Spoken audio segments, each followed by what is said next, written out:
a effectivement considéré qu'il y avait une urgence à faire suspendre l'arrêté de démolir pour plusieurs raisons. Parce que d'une part, vous avez une procédure qui est en cours d'inscription du site au monument historique.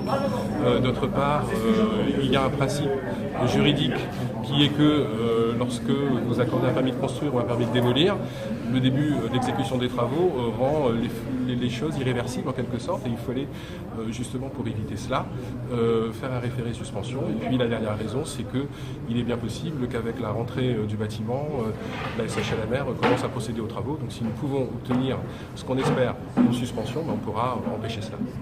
L'absence de la mairie de Saint-Denis, je sais que mon confrère est actuellement dans l'avion. Il avait lui-même sollicité un report de l'affaire qui était prévu le matin à l'après-midi, et je pense qu'il a peut-être eu des difficultés, un retard, et qu'il n'est pas là. Mais bon, procédure de référé qui est une procédure d'urgence, le président est maître en quelque sorte de clôturer l'instruction quand il le souhaite, d'une certaine façon, sachant qu'il a des obligations de délai à respecter lui aussi. Et à partir de là, donc, cette affaire a été plaidée en l'état. Et concernant la SHLMR ? Concernant la SHLMR, ils ne m'ont pas contacté pour me donner des explications.